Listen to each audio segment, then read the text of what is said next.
오늘도 우리가 함께 읽은 욥기서 27장에 있는 이 말씀을 통해서 하나님께서 주시는 은혜를 우리가 함께 나누기를 원합니다.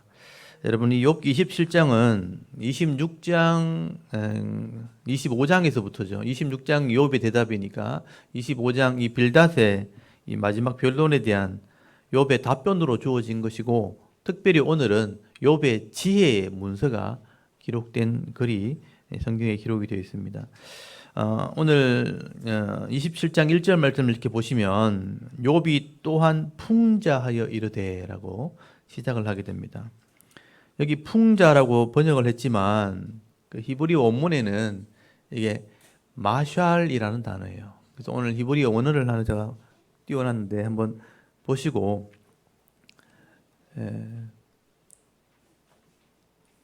이게 마샬이라는 단어입니다. 마샬이란 말을 들어보신 분도 없으나 있을 거예요, 아마. 이게 잠언이란 말로 보통 번역을 해요. 성경에는 잠언 또는 지혜, 금언. 여기 보면 사전에 보면 나온 단어들이 우화, 속담, 금언, 비유, 시, 윤리적인 어떤 지혜의 문장들, 윤리적인 격언, 교훈을 주는 어떤 내용들, 이런 의미를 담고 있는 겁니다. 그래서 이 단어가 나중에 뒤에 나오는 잠언서에 이 잠언이라고 할 때 마샬이라고 써놓은 거예요. 똑같은 단어예요. 근데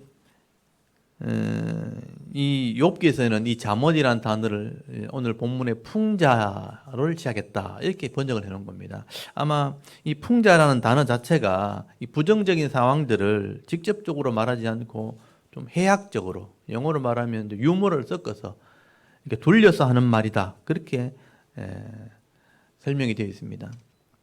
아마 본문에 이 풍자라고 번역한 것은 욥의 이 친구들의 잘못된 것들을 욥이 이제 돌려서 풍자하면서 이야기했기 때문에 이런 단어를 번역한 것 같습니다.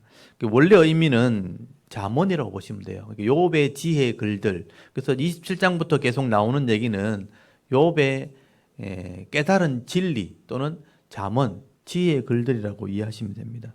그래서 오늘 27장에 기록된 이 말씀은 욥이 고난 속에서 깊이 묵상하는 중에 깨닫게 되었던 이런 하나님의 지혜를 그 당시 친구들에게 또는 오늘 우리 글을 읽는 우리들에게 전하고 있다고 우리가 이해하시면 됩니다. 그리고 오늘 욥기서 27장 1절에서 10절까지 말씀해 보시면 욥이 먼저 내가 이 잠언을 깨닫게 된 이유가 있다라고 설명을 합니다. 왜 내가 이것을 깨닫게 되었는가? 내가 하나님 앞에 의를 행하기로 결심을 했고, 또 악인들 같지 않게 내가 늘 말씀대로 순종했기 때문에 하나님이 이것을 내게 깨닫게 해줬다는 거예요. 남다른 하나님의 은혜가 있다는 겁니다. 그래서 욥기서 27장 2절 3절 한번 보십시오. 거기 보면 나의 정당함을 물리치신 하나님, 나의 영혼을 괴롭게 하신 전능자의 사심을 두고 맹세하노니 나의 호흡이 아직 내 속에 완전히 있고 하나님의 숨결이 아직도 내 코에 있느니라, 이렇게 말씀을 합니다. 이 번역은, 이 시가서는 시와 같이 이렇게 짧게 기록이 되어 있기 때문에 이 번역하는 게 쉽지가 않아요. 그래서 읽어보면 이게 무슨 얘기인지 확 와닿지가 않습니다.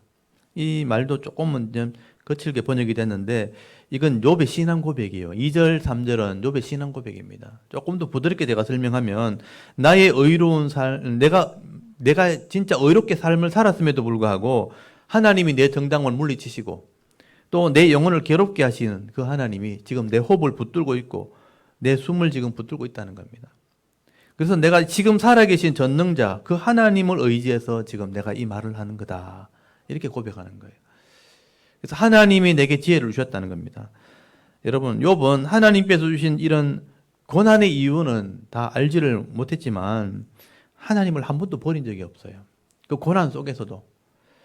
그리고 이 고통을 주신 하나님을 여전히 믿고 신뢰하기 때문에 하나님께서 주신 지혜가 있다는 거예요. 이 지혜를 깨달았기 때문에, 여러분 고통 속에 들어가 보지 않으면 이걸 못 깨달아요. 욥은 이걸 깨달았다는 거예요. 그래서 이걸 잠언이라고 표현하는 겁니다. 그래서 여러분 4절부터 5절까지 보시면 욥이 결단한 내용이에요. 4절에서 5절까지는 욥이 이렇게 하기로 내가 결단했다. 그래서 그 결코라는 말이 붙어 있어요. 한번 보세요. 4절에 보시면 욥이 지금 친구들의 잘못된 것 또는 이런 것 내가 봐주지 않고 진리만을 말하겠다. 여기 4절에 보니까 결코 내 입술이 불의를 말하지 아니하며 내 혀가 거짓을 말하지 아니하리라. 요건 줄을 쳐놓으시고요. 이게 우리에게 주시는 교훈이에요. 내가 아무리 어려워도 불의를 말하지 않고 진리를 말할 거다. 거짓을 말하지 않을 것이다. 나는 결코 너희가 옳다 하지 않겠다. 잘못된 사람 보면 그냥 두지 않겠다. 잘못된 건 옳다 하지 않겠다. 내가 죽기 전에는 나의 온전함을 버리지 아니할 것이라. 이게 결단한 겁니다. 요번 지금 친구들의 잘못을 이렇게 보면서 내가 바른 말 하겠다는 거예요. 욥이 지금 친구들 앞에서 어떤 내 고집을 피우거나 내 욕심을 말하는 게 아니거든요. 진리를 말하는 겁니다. 그래서 하나님 앞에서 내가 진리를 말하고 인간적인 욕심이나 인정 때문에 내가 뭐 봐준다든지 내가 친구라서 그냥 넘어가지 않겠다. 내가 불의는 내가 타협하지 않겠다.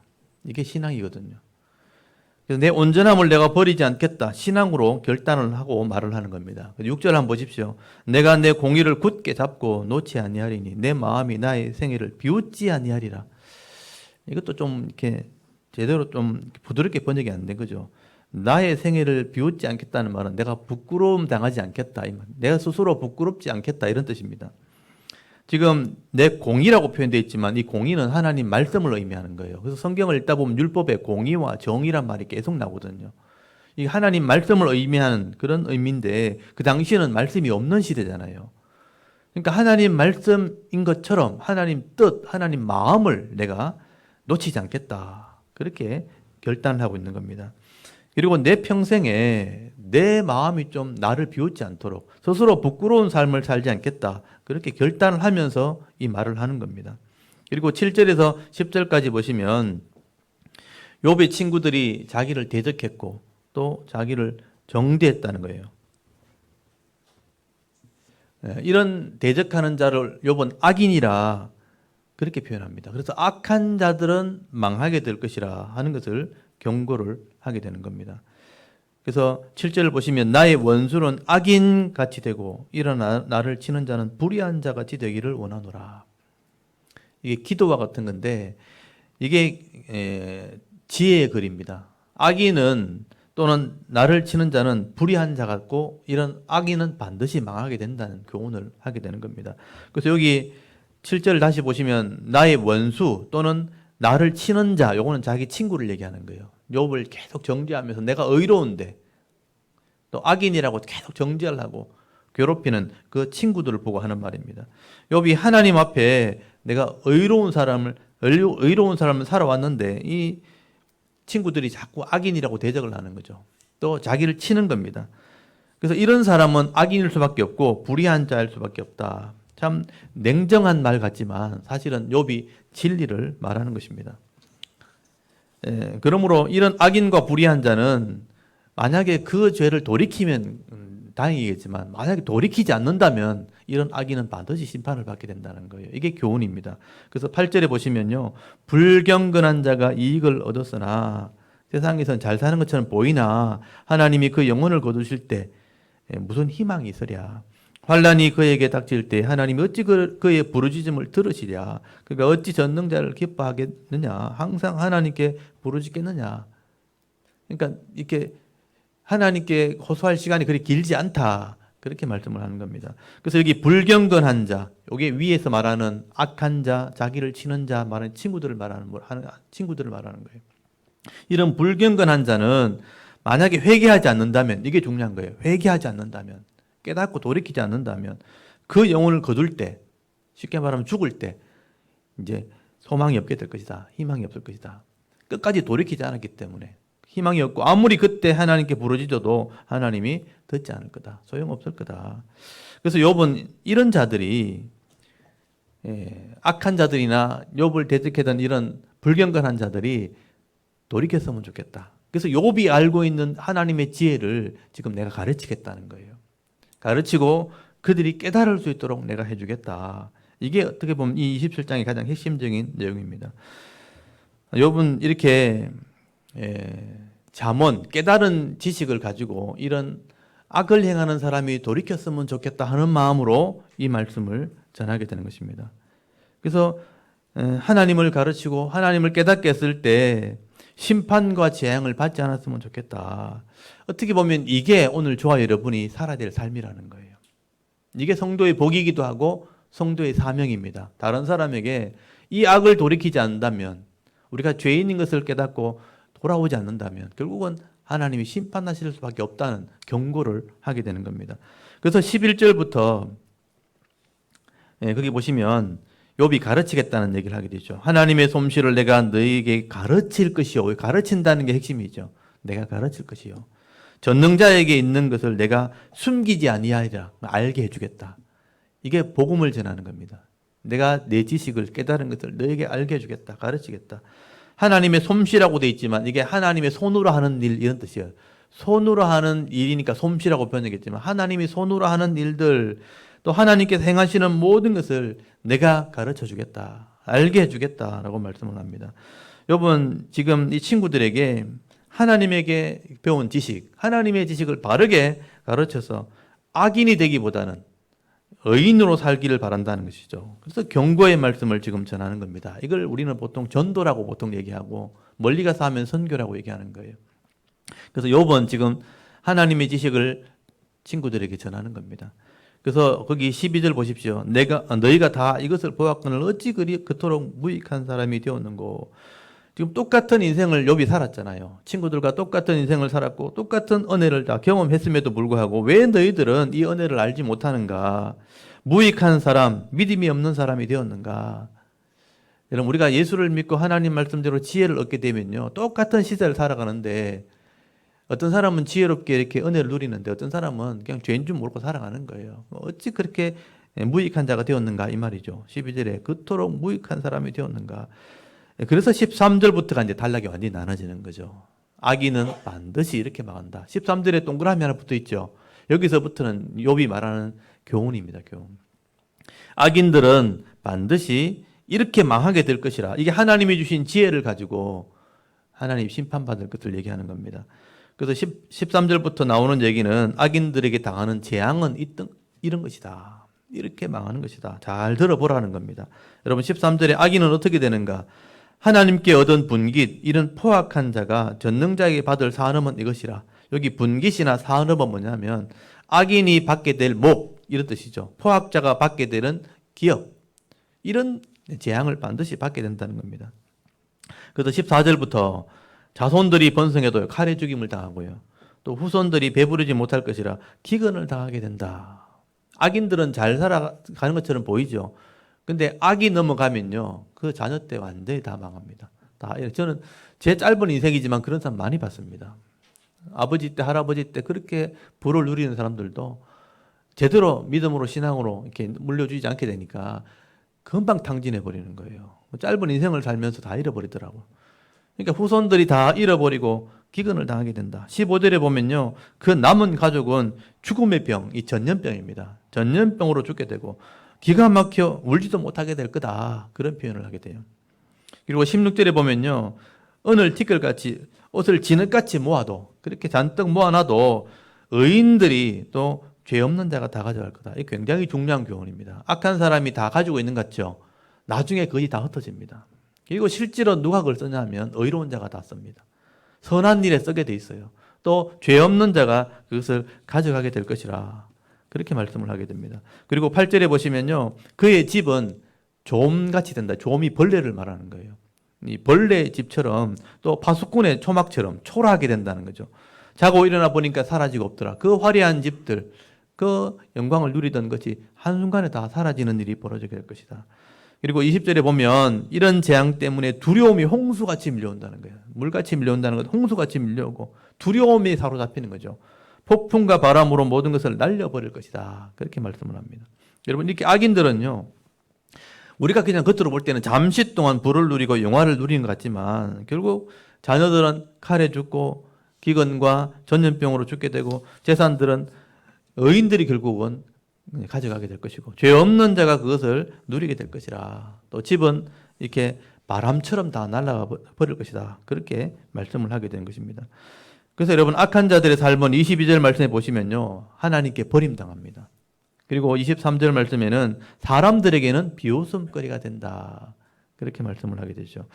그런데 여러분 놀라운 것은요. 이 욥이 말하는 이런 악인들에 대한 재앙 이게 실제로 율법에 다 기록된 거예요.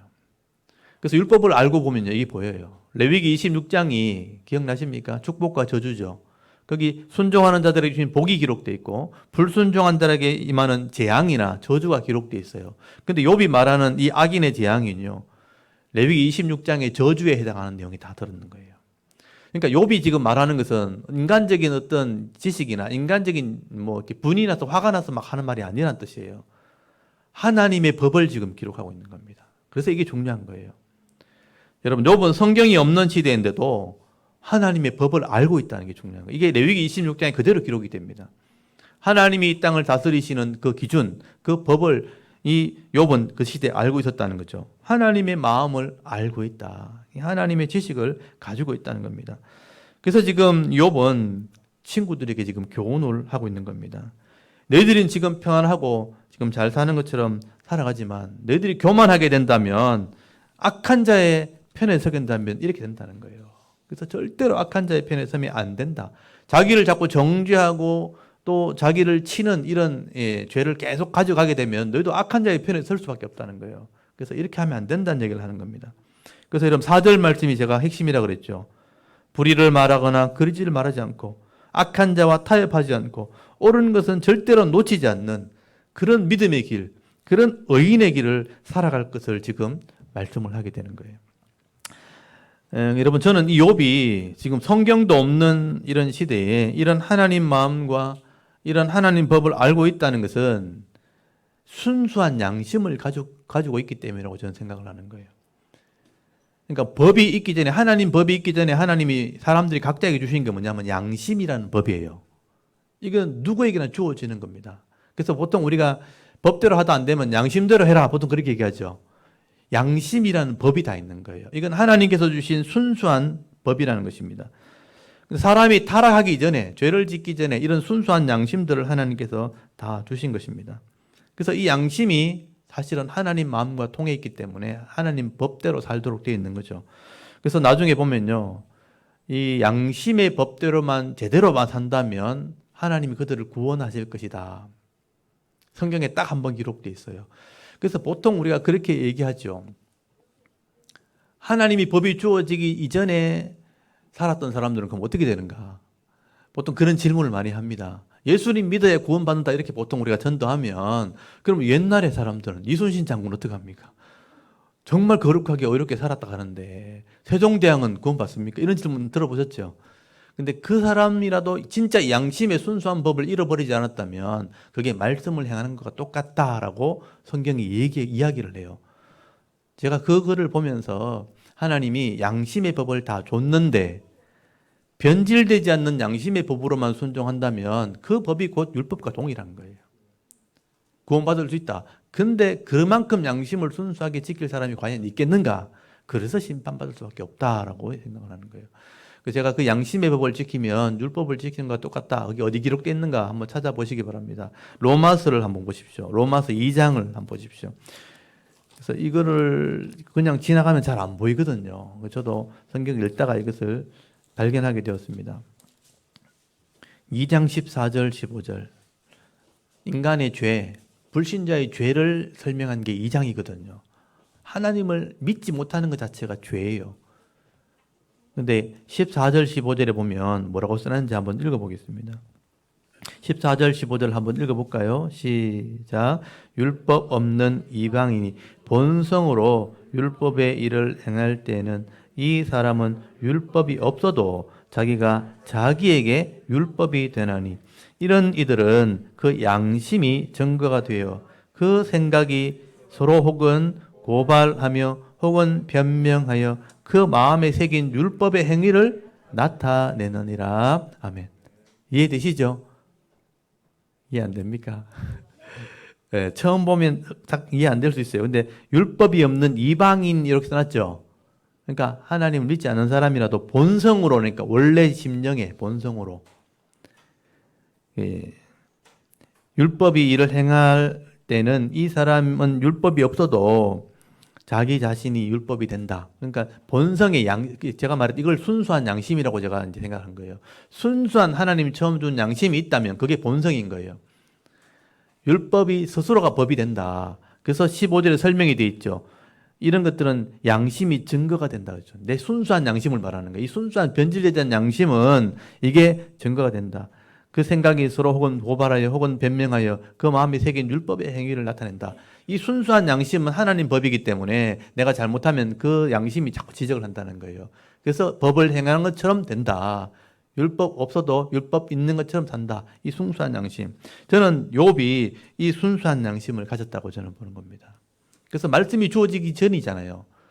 여러분 아브라함 때 시대 사람이에요. 아브라함, 이삭, 야곱의 12아들 이스라엘이 나와서 모세가 나와서 시내산 가서 율법을 받는 거예요. 그게 모세오경에 기록된 거예요.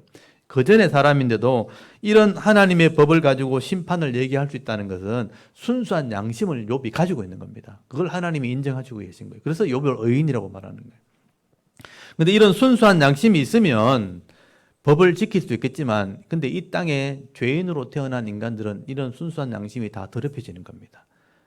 그래서 더럽혀지니까 순수한 양심이 없으니까 온전히 선을 행할 수 없는 존재가 돼버린 거죠. 그래서 우리 죄인들은 양심이 더럽혀져 있는 저와 여러분은 어떤 기준이 주어지지 않으면 원래대로 못 돌아가는 거예요. 그게 뭐냐? 원래 하나님의 법이 주어지면 그 법이 내 속에 들어와서 양심 같은 역할을 한다는 거예요. 그 법이 원래대로 돌려놓는 역할을 하죠. 그 법이 없으면 더러워진 양심대로 계속 죄를 짓게 사는 게 우리 본성입니다. 그게 이방인들, 불신자들이에요. 그래서 우리는 성도는 이 하나님의 법을 가지고 와서 내 마음에 기록할 때 그 하나님 법 때문에라도 바른 삶을 살아가도록 그런 믿음을 가지게 되어지는 것입니다.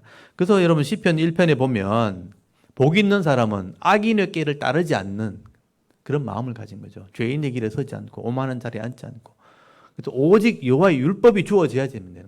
그 율법을 주야로 묵상하고 깨달을 때 그 말씀을 살아가면 굳이 비유로 하자면 시냇가에 심은 나무처럼 잎사귀가 마르지 않고 철 따라 열매 맺는 그런 형통한 자가 될 것이다 라고 노래를 하는 것이죠. 그래서 여호와의 율법을 즐거워하는 것이 우리의 삶이 되어야 되는 겁니다. 그거 없으면 자꾸 더럽혀진 양심 때문에 죄를 짓게 될 수밖에 없어요.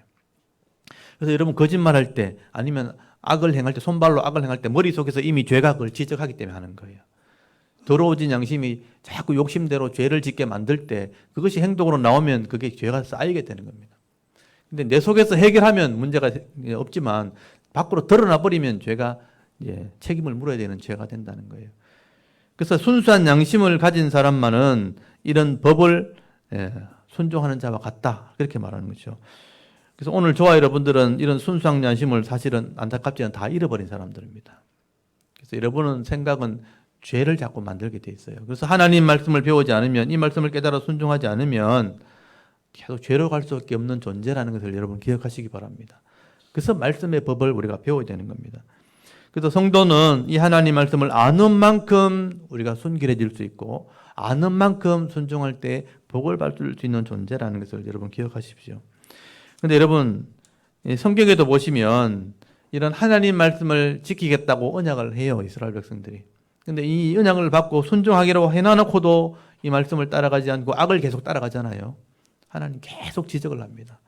근데 돌이키지 않잖아요. 끝까지 가잖아요. 그러면 결국은 말씀대로 심판을 받게 됩니다. 악인의 대우를 하게 되는 거죠.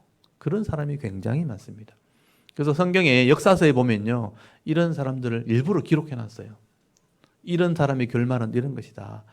그래서 성경에 보면 제사장도 왕들도 지도자들도 이 하나님 말씀을 돌이키지 않을 때 결국 비참하게 악인의 심판을 받는 경우를 기록해 놓은 겁니다. 여러분 엘리 제사장, 역사서에 시작되면서 제일 먼저 나오는 제사장이 엘리 제사장인데 이 엘리 제사장은 굉장히 존경받는 제사장이에요. 먹고 마심에 부족함이 없었어요. 하나님 주시는 예물을 먹고 살았기 때문에 얼마나 많이 먹었는지 그 사람이 몸이 비대했다고 돼 있어요. 살이 찐 사람이라고 돼 있습니다. 근데 그 자기 아들이요 하나님을 잊어버리고 예배를 멸시하고 제사장인데도 하나님 말씀을 따르지 않아요. 나중에 음행을 행하게 됩니다. 음란함을 살아갈 때 이 엘리 제사장 아버지가 책망을 하지 않습니다. 그냥 말로만 그렇게 하지 마라. 그러고 말하는 거예요. 말아버리는 거예요. 그러니까 하나님께서 사자를 보내가지고 하나님의 사람이 이 엘리 제사장을 찾아가서 회개하라고 계속 경고합니다. 하나님이 회복시키고 싶어서. 그래서 엘리 제사장이 했던 유명한 말이 나를 존중히 여기는 자를 내가 존중히 여기고 나를 무시하는 자, 경멸하는 자는 내가 경멸하게 될 거다. 내가 제사장을 칠 거다. 그렇게 경고를 했음에도 불구하고 이 엘리 제사장이요, 하나님 말씀을 무시합니다. 여전히 죄를 멈추지 않고 죄의 길을 계속하게 됩니다. 결국 이 엘리 제사장 두 아들 홈니와 비나스가요, 전쟁터에 나가서 비참하게 죽임을 당합니다. 그 소식을 들었던 엘리가 놀라서 일어나면서 자빠져가지고 목이 부러져 죽어요. 그 자리에서 죽습니다. 그리고 임신해서 아기를 낳다가 그 며느리가 아기를 낳는 순간에 아기를 낳다 죽어버려요. 그러면서 마지막 하는 말이 이가 보시라. 하나님이 우리 집에서 떠났다. 하나님의 영광이 떠났다. 그러면서 그 집이 다 망합니다. 그러니까 이 엘리 제사장도 하나님 말씀대로 순종하지 않을 때 결국은 제사장이지만 심판을 받게 되는 것을 보게 되죠. 하나님께서 악인처럼 심판해 버리는 겁니다. 그게 모델로 기록된 거예요. 여러분, 사울 왕도 마찬가지입니다. 사울 왕도 하나님이 가장 겸손히 여길 때 가장 작은 집안의 사람을 들어서 왕을 세워준 거예요. 그게 사울 왕입니다. 근데 사울이 왕이 되면서부터 교만해지기 시작합니다. 제사장이 해야 될 제사를 자기가 치르죠. 책망을 받습니다. 백성을 돌보아야 될 이 왕이 제대로 섬기지 않고 교만하고 자기를 막 드러냅니다. 그래서 이 하나님의 사람을 보내가지고 이 왕에게 경고하게 되죠. 사무엘이 가가지고 경고하기를 당신이 하나님 말씀을 버렸기 때문에 하나님이 당신도 버릴 겁니다. 당신의 나라 길지 못할 겁니다. 경고하거든요. 그럼 알아들어야 되는데 이 사울 왕이 이 말을 알아듣지 않습니다. 무시해버리고 또 죄를 짓게 되고 악을 행하게 됩니다. 나중에 심지어는요, 하나님을 찾아가지 않고 무당을 찾아갑니다. 무당한테 찾아가서 자기가 어떻게 할지 막 물어보고 이래요. 결국은 이 사울 왕도 나중에 전쟁터에서 비참하게 죽임을 당하죠. 화를 맞고 죽게 되었을 때 부하한테 죽이라 해도 부하가 도망가 버립니다. 자기 죽일 사람도 없어요. 스스로 칼을 놓고 엎어져 죽습니다. 철저하게 버림받는 사람으로 죽임을 당하게 되죠. 세상 사람들에게 조롱을 당하는 왕이 된 겁니다. 여러분, 아합이라는 왕도 있습니다. 이 아합이라는 왕도 북쪽의 이스라엘의 유명한 왕이에요. 그래서 하나님이 이 왕의 권한을 주어서 백성을 섬기라고 직분을 줬는데 우상을 섬기는 아내를 데리고 옵니다. 그러니까 이 아내가 자기를 우상 섬기게 만들고 아들까지 다 우상을 섬기게 만들고 백성들까지 다 우상을 섬기는 나라를 만들어버리게 되죠. 하나님께서 이 엘리야를 선지자 보내가지고 너희들이 믿는 이 바알신과 이 진짜 하나님 여호와 신이 누가 진짜 신인지 보여줄게. 갈멜산 가서 대결하잖아요. 선지자들 다 불러가지고 기도해서 응답받는 신이 진짜 신이다. 그래서 하나님이 진짜 신인 것을 모든 사람에게 보여주고 알게 했는데도 불구하고 이 아합과 그 아내 이세벨은 하나님을 섬기지 않습니다. 도리어 이 엘리야를 죽이려고 하고 선지자를 다 죽이는 일을 하게 되는 것이죠. 결국은 그 두 아들들도 타락해서 이제 죽게 됐죠. 맏아들이었던 이 아하시아는 술 먹다 난간에 떨어져 병들어 죽습니다. 또 그 둘째 여호람은 예후라는 장군을 불러서 활을 쏴서 죽입니다. 또 자기 아내 그 이세벨은 나중에 이 예후가 마차로 갈아서 죽입니다. 나중에 개들이 와서 시체를 다 뜯어먹죠. 시신도 없어집니다. 또 이 아합의 아들 70명 목을 다쳐 죽여버리고요. 이 아합은 나중에 전쟁터에 나갔다가 역시 활을 맞고 빠져나오지 못해서 피를 많이 흘려서 죽게 됩니다. 결국 아합의 집안이 이렇게 몰살당하는, 부끄러움을 당하는 일을 당하게 되는 거죠. 여러분, 당대 최고의 권력을 가졌던 왕이라도 하나님 말씀대로 의로운 삶을 살지 못하고 또 그 죄를 돌이키지 않고 끝까지 악을 행하게 되면 결국은 다 잃어버린 거죠. 욥의 말씀과 똑같아요. 아들들은 죽고 집은 사라지게 될 것이다. 또 사람들에게 조롱거리가 될 것이다. 악인과 같이 심판을 당하게 되는 것입니다. 그래서 이게 교훈이라는 거죠. 지혜의 글이라는 겁니다. 욥은 자기 말을 한 게 아니에요. 하나님 말씀을 대언한 것입니다. 여러분, 욥은 이런 고대 시대에 살았음에도 불구하고 이런 성경의 교훈과 이런 지식을 가지고 있었다는 겁니다. 그래서 지금 경고할 수 있는 겁니다. 친구들에게도 경고하고 오늘 저와 여러분에게 경고하는 것입니다. 욥을 생각해 보면 지금 욥이 고난 중에 있잖아요. 남들보다 훨씬 어려운 상황이 있었고 병 들어가서 자기 죽음 앞에 있는 그런 상황에도 불구하고 또 자기가 정죄하는 그런 친구들 때문에 고통받는 그런 삶을 살았음에도 불구하고 이 악인의 삶을 살기보다는 의로운 자의 삶을 살면서 이 하나님 말씀을 따라 살아야 은혜를 누릴 수 있다고 지금 교훈하는 것이잖아요. 깨달은 것이 크기 때문에 지금 교훈을 하고 있는 겁니다. 그래서 이거를 마샬이라고 말하는 거예요. 잠언이다. 지혜의 글이다. 요번 그 고난 중에도 다른 사람을 섬기고 있는 겁니다. 지금 죽을 징에 있는데 하나님 지혜로 다른 사람을 살리고 있는 겁니다. 그게 전도입니다. 그게 전도고 그게 선교라는 거죠. 여러분 오늘 저와 여러분들이 이런 욥의 지혜, 욥의 교훈, 욥의 잠언을 여러분 말씀을 통해서 배울 수 있기를 바랍니다. 이 땅에서 그냥 내가 살아가는 그 영역 속에 보이는 단편적인 그 지식 가지고 악한 자들이 형통한 것 같더라. 세상에서 그냥 불신자들이 잘 살아가는 것 같더라. 그 짧은 생각만 가지고 모든 것을 판단하지 마시고요. 넓은 마음으로 이 하나님 말씀을 보시기 바랍니다. 그래서 역사를 통해서 하나님이 어떻게 일하시는가, 또 의인들에게는 어떤 복을 주시고 악인들에게는 어떤 재앙을 내리시는가, 이런 하나님의 이 교훈, 하나님의 지식을 여러분 잘 배우셔서 이런 하나님을 신뢰하고 믿음으로 살아갈 수 있는 그런 믿음 있는 성도가 되실 수 있기를 바랍니다. 그래서 오늘 결론을 얘기하면 오늘도 내게 주어진 이 삶을 여러분 살아가실 텐데 여러분 삶을 살아가시는 중에 제가 여러분을 다 이렇게 바로잡아 줄 수 없잖아요. 그러니까 여러분 각자가 여러분이 삶을 살아가실 때에 이 하나님 말씀을 즐거워하는 삶을 사시기 바랍니다. 시편 1편에 나오는 것처럼 여호와 율법을 즐거워하는, 이 말씀을 들어야 내가 바로 될 수 있구나. 이 말씀이 있어야 내가 그나마 좀 세워줄 수 있구나. 그래서 이 말씀을 즐거워하는 삶을 살면서 이게 진짠가 주야로 묵상하는 거죠. 주야로 묵상하는 삶을 살 때 공의와 정의를 행할 줄 알고 또 정직함과 성실함으로 내게 주어진 이 삶을 살아가게 될 때 심판이나 재앙이나 이런 고난의 길을 살아가는 것이 아니라 평안과 기쁨과 은혜와 복의 길을 살아갈 수 있는 저와 여러분의 이런 영적인 삶의 모습이 되실 수 있기를 주의 이름으로 축원합니다. 아멘. 우리 잠깐 기도드리겠습니다. 하나님 은혜를 참 감사합니다. 오늘도